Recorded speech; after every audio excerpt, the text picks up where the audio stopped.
প্রিয় ছাত্রছাত্রীরা, আসসালামু আলাইকুম। আশা করি তোমরা অনেক ভালো আছো। আলহামদুলিল্লাহ, তোমাদের দোয়ায় আমিও অনেক ভালো আছি। আজকে আমি তোমাদের তৃতীয় অধ্যায়ের খুবই গুরুত্বপূর্ণ একটি টপিকস পড়াতে চলেছি। ক্লাসটি অনেক মনোযোগ দিয়ে দেখবে। আজকে মূলত আমি পড়াবো কিভাবে দশমিক সংখ্যা থেকে অন্যান্য সংখ্যা পদ্ধতিতে রূপান্তর করা যায়।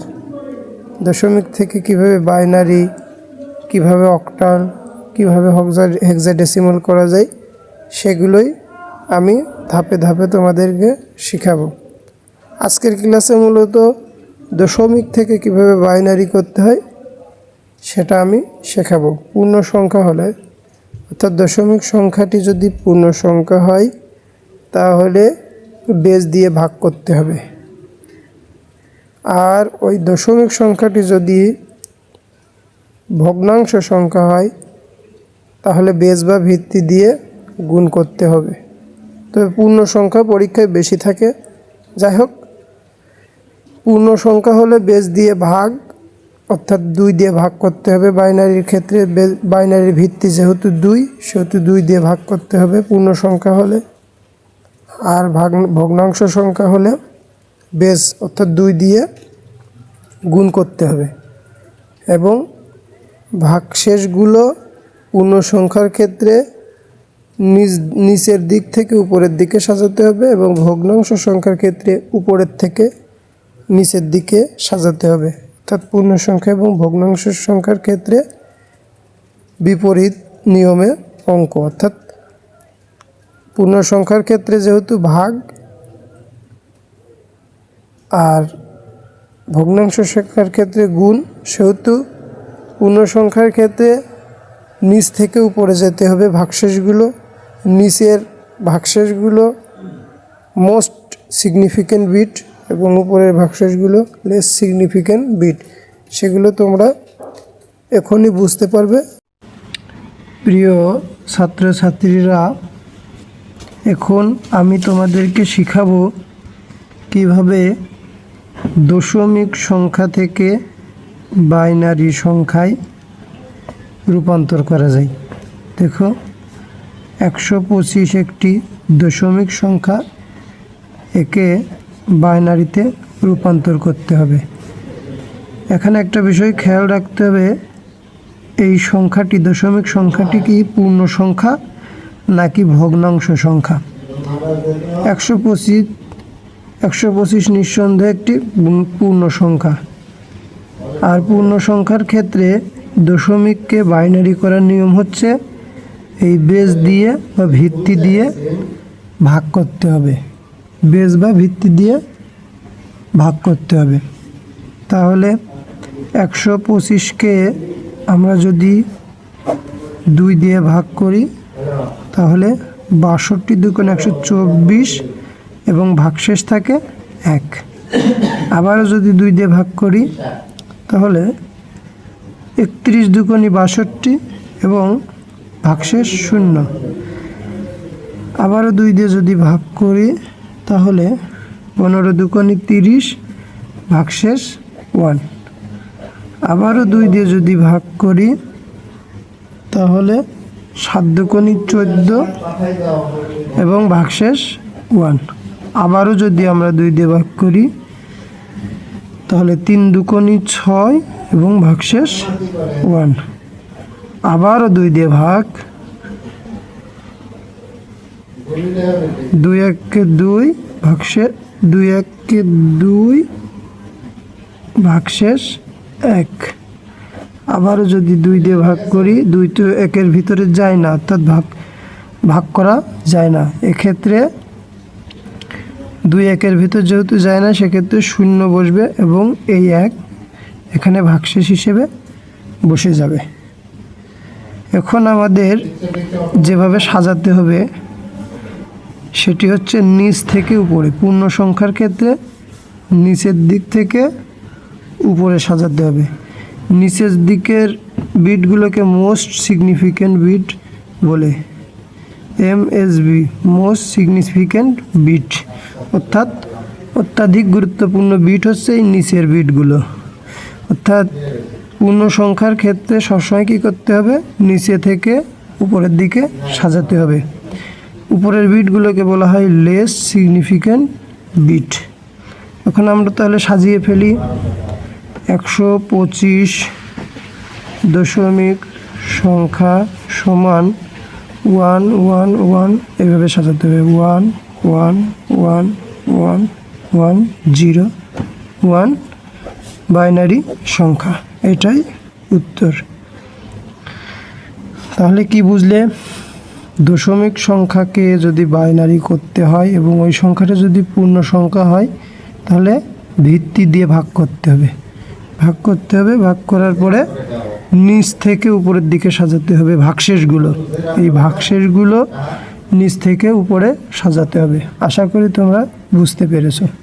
এখন আমি তোমাদেরকে ভগ্নাংশ সংখ্যা অর্থাৎ ভগ্নাংশ দশমিক সংখ্যাকে কিভাবে বাইনারি করতে হয় সেটি শিখাবো। ধৈর্য ধরে ক্লাসটি দেখো, আশা করি তোমাদের বিষয়টা ক্লিয়ার হয়ে যাবে। প্রিয় ছাত্রছাত্রীরা, 0.75 এই সংখ্যাটি দশমিক সংখ্যা এবং এই দশমিক সংখ্যা থেকে কিভাবে বাইনারি করা যায় এখন আমরা সেটি শিখব। এই দশমিক সংখ্যা থেকে কিভাবে বাইনারি করা যায় এখন আমরা সেটি শিখব। যেহেতু দশমিক সংখ্যাটি একটি ভগ্নাংশ সংখ্যা, এই দশমিক থাকার কারণে এটি একটি ভগ্নাংশ সংখ্যা। ভগ্নাংশ সংখ্যার ক্ষেত্রে এই বেস দিয়ে গুণ করতে হয়। বেস দিয়ে কী করতে হয়? গুণ করতে হয়। 0.75 এই সংখ্যাটিকে সবসময় বেস দিয়ে কী করতে হবে? গুণ করতে হবে। গুণ করলে 1.50 এবং এখানে আবারও 2 দিয়ে যদি আমরা গুণ করি তাহলে 1.00, এখানে হবে না, 1.00। এক্ষেত্রে আগের বার গিয়েছিলাম নিচ থেকে উপরে, এই যে এই সংখ্যাগুলো এই সংখ্যাগুলো এই ওয়ানগুলো এখন উপর থেকে নিচে, অর্থাৎ 1 1। 0.75 সমান 1 1 বাইনারি, এটাই উত্তর। আশা করি বুঝতে পেরেছ। ভগ্নাংশের ক্ষেত্রে গুণ করতে হবে আর পূর্ণ সংখ্যার ক্ষেত্রে ভাগ করতে হবে কি দিয়ে? বেস দিয়ে। এই বিষয়টি মুখস্থ রাখতে হবে। আর ভাগশেষগুলো কোন দিক থেকে কোন দিকে যাবে সেই বিষয়টি খেয়াল রাখতে হবে। দেখো, ভগ্নাংশের ক্ষেত্রে এই সংখ্যাগুলো উপর থেকে নিচে আসবে এবং পূর্ণ সংখ্যার ক্ষেত্রে এই সংখ্যাগুলো নিচ থেকে উপরে গিয়েছিল, যেটা তোমরা খেয়াল করেছো। আশা করি ক্লাসটি তোমরা বুঝতে পেরেছো। অসংখ্য ধন্যবাদ ধৈর্য ধরে ক্লাসটি দেখার জন্য। প্রিয় ছাত্রছাত্রীরা, দেখো, পরীক্ষায় একই সাথে পূর্ণ সংখ্যা এবং ভগ্নাংশ সংখ্যা আসে। সেক্ষেত্রে দশমিক থেকে বাইনারি করার যে নিয়ম সেটি খুবই সহজ। সহজ কি?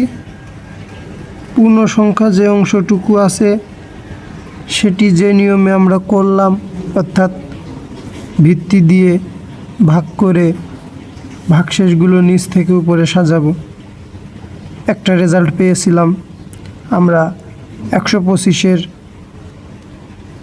যে রেজাল্টটি পেয়েছিলাম সেটি হচ্ছে 1 1 1 1 0 1। এখন দশমিক আছে, এখানেও দশমিক বসবে, ঠিক আছে, এখানে দশমিক বসবে। এবং 0.75-এর যে রেজাল্টটি পেয়েছিলাম, 0.75-এর রেজাল্ট পেয়েছিলাম গুণ করে, 2 দিয়ে গুণ করে যে রেজাল্টটি পেয়েছিলাম সেটি হচ্ছে 1 এবং 1, অর্থাৎ এটি মূলত এই সংখ্যাটির বাইনারি রেজাল্ট। এই উপরের 125.75 এই দশমিক সংখ্যাটির বাইনারি রেজাল্ট হচ্ছে এটা। কিভাবে বুঝলাম? আমরা এই অঙ্কটা সেম অঙ্কটাই করেছি আলাদা আলাদা, অর্থাৎ পূর্ণ সংখ্যা 125 করেছি এবং দশমিক সংখ্যা 75 করেছি, 0.75। এই পূর্ণ সংখ্যার ক্ষেত্রে কী করেছিলাম? 2 দ্বারা ভাগ করেছিলাম। পূর্ণ সংখ্যার ক্ষেত্রে বেস দিয়ে ভাগ, পূর্ণ সংখ্যার ক্ষেত্রে বেস দিয়ে ভাগ, আর দশমিক সংখ্যার ক্ষেত্রে বেস দিয়ে গুণ। এবং আমরা যখন উত্তর লিখতে যাব, উত্তর লেখার ক্ষেত্রে পূর্ণ সংখ্যার ক্ষেত্রে নিচ থেকে উপরে, নিচ থেকে উপরে, অর্থাৎ নিচ থেকে উপরে ভাগশেষগুলো সাজাতে হবে। এবং এই ভগ্নাংশ সংখ্যার ক্ষেত্রে উপর থেকে নিচে, ভগ্নাংশ সংখ্যার ক্ষেত্রে কি উপর থেকে নিচে। আশা করি বিষয়টি বুঝতে পেরেছো। খুবই সহজ বিষয়, কোনো চিন্তার কিছু নেই। ক্লাসগুলো ধারাবাহিকভাবে করতে থাকো, আস্তে আস্তে বুঝে যাবে। একবারে যদি না বোঝো, ক্লাসটি 2-1বার করে নিবা, ইনশাল্লাহ ক্লিয়ার হয়ে যাবে। আর বাসায় বসে কিছু নিজে নিজে করার চেষ্টা করবা। আসসালামু আলাইকুম, ভালো থাকবে, সুস্থ থাকবে।